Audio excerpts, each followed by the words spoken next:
2014 నుంచి 23 వరకు గద్దర్ సినీ అవార్డులను jury chairman Muralimohan, FDC chairman Dil Raju ప్రకటించారు. 2014 ఉత్తమ మొదటి చిత్రం రన్ రాజా రన్, ఉత్తమ రెండో చిత్రం పాఠశాల, మూడో ఉత్తమ చిత్రం అల్లుడు సీను, 2015 ఉత్తమ మొదటి చిత్రం రుద్రమదేవి, ద్వితీయ చిత్రం కంచె, ఉత్తమ తృతీయ చిత్రం శ్రీమంతుడు మూవీకి అవార్డులు దక్కాయి.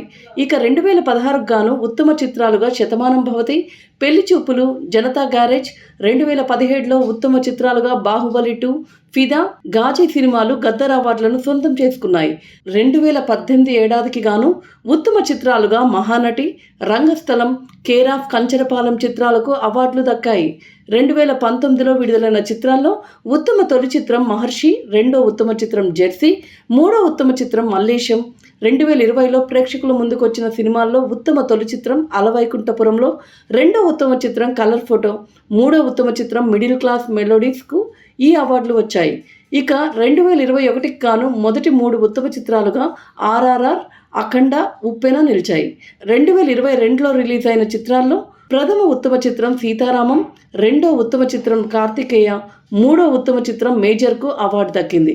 2023 సంవత్సరానికి గాను ప్రథమ ఉత్తమ చిత్రం బలగం, రెండో ఉత్తమ చిత్రం హనుమ, మూడో ఉత్తమ చిత్రం భగవంత్ కేసరికి గద్దర్ అవార్డులను ప్రకటించారు జ్యూరీ సభ్యులు.